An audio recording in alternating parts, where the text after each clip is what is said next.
what he and his ministry on earth is all about.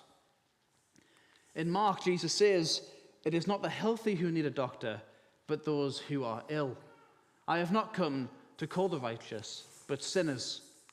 And then in a similar fashion, in Luke 19, he says, "Today salvation has come to this house, because this man too is a son of Abraham.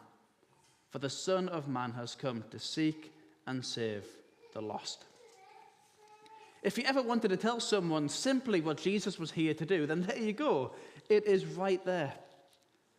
The man is completely forgiven. Jesus has come to seek out and save those who need saving, bringing healing and life-changing, transforming forgiveness to them. A forgiveness that we all need and that challenges us to follow the call of Jesus out into the world in the power of his love. I wonder, as you read those verses, what do they tell you about Jesus? As you read them, do you see yourself in them? Someone who needed or needs to be saved? Or do you feel challenged? Is there someone who you've written off or forgotten that Jesus can save them too? As we go through these 3 times where Jesus proclaims forgiveness and salvation, ask yourselves, what do these verses mean to me? So, first one, Jesus heals the paralyzed man. I'm sure this is a story you've heard probably about 100 times by now, especially if you grew up in the church or Sunday school or anything like that. One of my earliest memories of Sunday school was hearing this story for the first time. And since then, I've heard it time and time and time again. But there's always been one thing that I've completely overlooked when I've been looking at this story.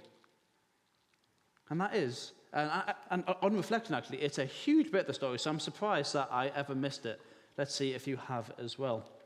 So the house that has a big hole cut through it so that the paralyzed man can be lowered down was probably Jesus' own home.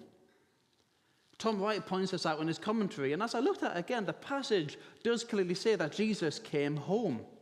So at the very least, he was living there. Has anyone actually noticed this before, or was it just me being a little bit thick? A couple of people, yeah. Well, it's okay, because, sometimes we miss things, but hey.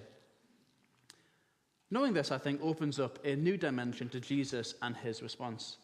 Like, can you imagine if someone was so desperate to come and see you that they just came and cut a massive hole in your roof and kind of plonked in on you whilst you were having Sunday dinner or something? I don't know how you'd respond to that, but I think I'd be a little bit miffed. You hear stories all the time about famous people and celebrities getting annoyed at them having reporters at their door all the time. They're like, I just need a bit of privacy. I need a bit of time just to be me and have a bit of alone time. And I think that's fair. We all need a little bit of space and privacy. So I don't think I'd like it if someone cut a hole in my roof just to get to me. Although I've heard that curates aren't as in higher demand as vicars. So if any of you do have some urgent pastoral care that you need, okay, please feel free to cut a hole through Matt's roof, not my own. I don't know what Matt would do in that situation, but Jesus' response is very gracious. He says to the man, "Son, your sins are forgiven." He forgives him. And not just for tearing a hole in his roof, but from his sins as well. The man is completely forgiven, healed, and then sent out on his way. In this short event, Mark shows us who Jesus is and what he's about. That Jesus is here to heal and to save. Upon witnessing this, as we already looked at, the teachers of the law view what Jesus is doing as blasphemy. After all, their understanding is that only God can forgive people for their sins. But Jesus is inhabiting his identity as the Son of God.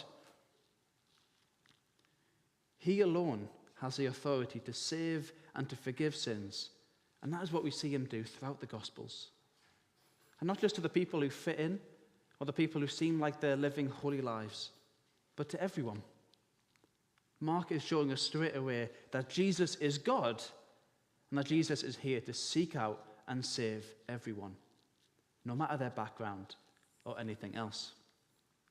And this theme continues throughout the rest of this reading as we see Jesus call a tax collector called Levi. Now, I think probably the best way to translate how people in the ancient world might have viewed tax collectors is if we think of a kind of corrupt parking warden. I think parking wardens tend to bring out the worst in people, don't they? I think if we're honest with ourselves. No one likes getting a parking ticket, and if I'm honest with you, me and the city of Durham haven't been getting on very well recently. Read into that whatever you will. But it's a horrible feeling returning to your car after a lovely day out somewhere and seeing that bright yellow sticker just glued to your car and knowing that you're going to have to fork up a little bit of money to rectify the issue. And I think if we're honest with ourselves, this means that sometimes parking wardens might get just a little bit of an earful as we air our frustrations at them, often undeservingly. But can you imagine the frustration if we knew that they were charging us more than they should just so that they could pocket the extra? That essentially was what was happening with tax collectors. People already didn't like them because they were taking their hard-earned money off of them and giving it to the Roman Empire, who were oppressing them at the time. But they doubly didn't like them because people knew that these tax collectors were taking more money than they should just so that they could line their own pockets. The result was that tax collectors were hated. If you were a tax collector, all day long people would try to avoid you. Or if they couldn't, they would hurl abuse and insults at you. All Levi would have heard every day was how much people hated him. That was until Jesus came along. And again, to the shock of the people watching, Jesus calls Levi, a tax collector, to come and follow him. And he goes and has a meal with a whole bunch of his tax collector friends. People who would have been labeled sinners and treated as outcasts. But again, Jesus looks past what we might see on the surface and he sees what is truly underneath. When Jesus confronts the crowds again, he refers to himself as a doctor. And to be fair, I think we can view Jesus' ministry as a bit of a doctor, because it was a ministry that was focused on bringing health. Now, not just to the physically sick, but to everyone and to the entire world as well. There was no point in a doctor only keeping company with healthy people. Jesus is here to save those who truly need him. And so he spends time with Levi and his friends, and he keeps on calling the people who no one else expected. Not just Levi, but lots of people. It's a common theme that we see throughout the Gospels, that Jesus spends time with people who would have been overlooked, or the people who would have been thought the worst of. Zacchaeus is another example of this. Now, as a chief tax collector, Zacchaeus might have been hated even more, or at least equally disliked. He was making even more money off people in loads of different shady ways. But despite his sin, despite living a shady life, he still felt a desire to get close to Jesus, to know a little bit more about him. And I think what this tells us is that we shouldn't let our past or the stuff that we've done get in the way of our relationship with God. We see in the story that Jesus brings forgiveness to Zacchaeus and to Levi as well. I think that tells us that we don't need to make any excuses in our relationship with him, with Jesus. We don't need to think that following Jesus isn't for me or I've done too much wrong. All are welcome. That point is made abundantly clear. And Jesus can and wants to forgive everyone. I'll often hear people say, I need to sort myself out first and then I'll come to church. And I just think it doesn't quite work that way, does it? Jesus calls you to follow him now. And then the life change comes through that decision to keep on following him. That's what happens to Zacchaeus. Spending time with Jesus completely changes him. He turns away and he repents of all the wrong stuff that he's been doing, and he promises to make amends, showing that what he's actually saying isn't just lip service. He actually means it. He wants to make a difference. A deep and lasting change has happened just by Zacchaeus spending time with Jesus. And Jesus' own response is that salvation has come to his house.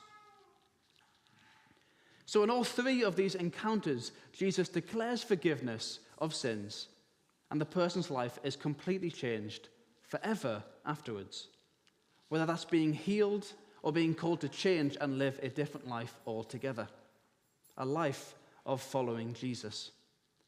And as we look again at these two verses that I brought up earlier, I'll ask again, what do they mean to you?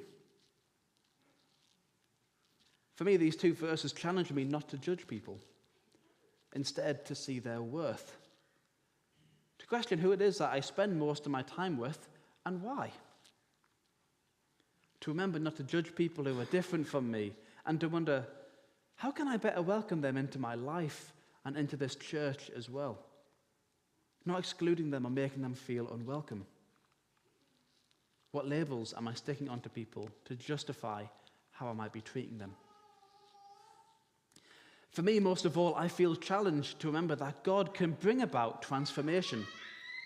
And by that I mean I feel challenged not to write anyone else off and say to myself, they will never change, or there's no way that God could possibly use them. Jesus says outright that he has not come to call the righteous, but instead sinners. And he directly challenges those thoughts that I might be tempted to think. Because the truth is that there isn't anyone out there whose life God can't turn around. There isn't anyone who's too far gone. And that reminds me to keep on telling myself that, one, I'm a sinner too. I've messed up. I make mistakes. I shouldn't view myself as better than anyone else. I should try to live humbly.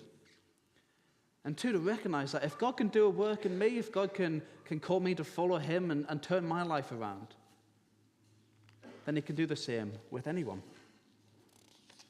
So if there is someone that you've been praying to come to faith for a long time, why don't we just keep on persevering?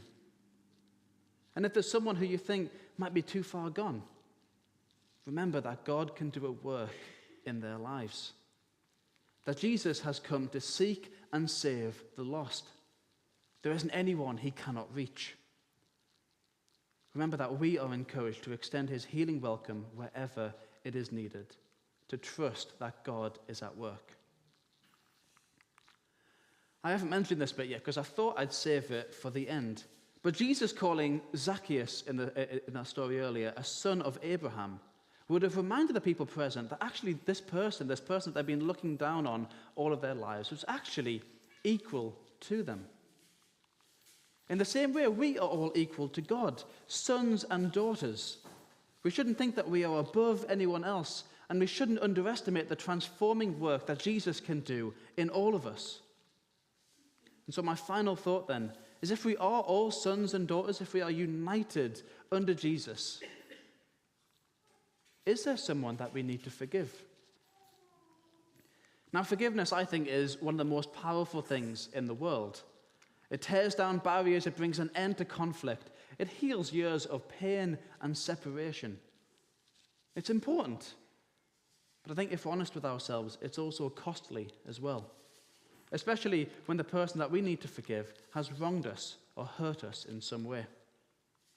We might feel then like we are owed something. Maybe revenge or justice or something like that. We talk about this a little bit more in our Kintsugi Hope group, which is starting again on Wednesday. So if you are interested, please do come along. But in a divided world, a world where people seem to be putting their line in the sand and deliberately keeping people that are different from them, maybe think differently from them, at a bit more of an arm's length, Jesus challenges us not to find reasons to distance ourselves from others. Jesus challenges us to tear down walls, not to build them up. Back when we think about the paralyzed man, Jesus didn't really care that this man tore a hole in his roof, because Jesus cared more about tearing a hole through the stronghold or any sin that the enemy had over him by forgiving him. And Jesus chose to associate himself with people from all backgrounds and reputations. And throughout his ministry, challenged the barriers that we might be tempted to put up between us and the people not like us, teaching us that we are all God's sons and daughters, that we are all equal, that there's worth and value in each of us. So in a world that is caught up in its divisions right now, and seems to be growing a bit more and more divided, refusing to forgive, holding on to the past, past hurt, past injustices.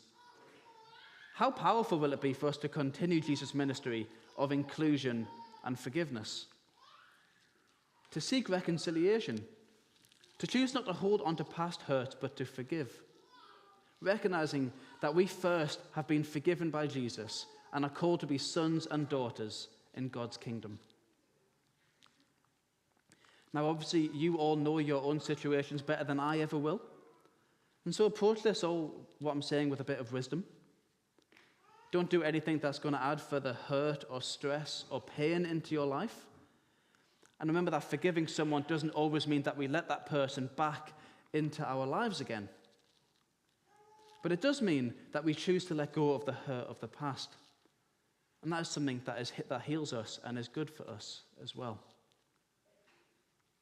Ultimately, the message from today's talk is for us to model the example that Jesus leaves for us. To seek forgiveness where we can. To include people rather than exclude people. To look past our differences and see people for who they truly are. People who are loved by God. Jesus gladly associated himself with sinners, tax collectors, and so on because he loved them. And because he knew that they needed to hear what he had to say. Jesus spent time with whoever needed to or wanted to hear his message, whether they were rich or poor, good or bad. Our challenge is to do the same, so that all people can see and hear the message of Christ's love and forgiveness that is poured out for them, that Jesus is seeking them. What I'm going to do is I'm going to leave these two verses up just for a moment, and I want us to ask ourselves those questions again. What do you think that it is that God is saying to you through them? What is it that challenges you? What are you going to take away from today? What might you think differently or do differently in your everyday life? Just take a few minutes and then Matt will come back up and lead us.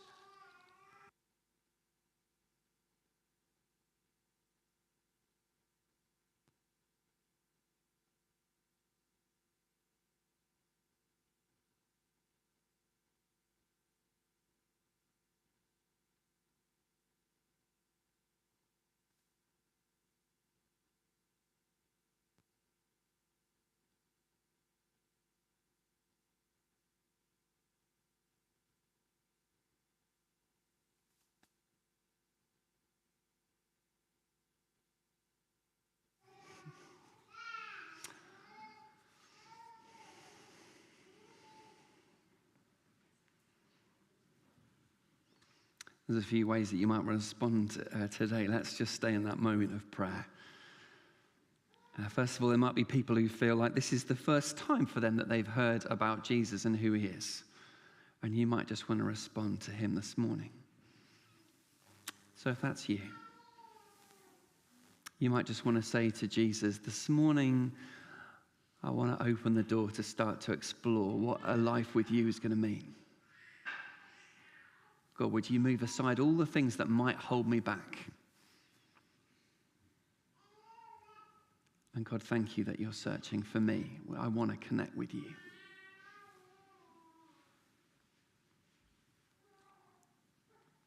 It might be like some of the characters we've heard about, that you're feeling that sense of pain, and it might be there's something that's just sitting with you at the moment that you really need healing for.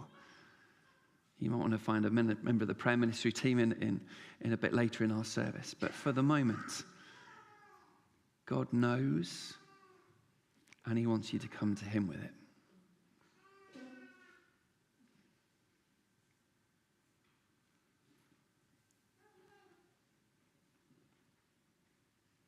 God, thank you for what you've spoken to us this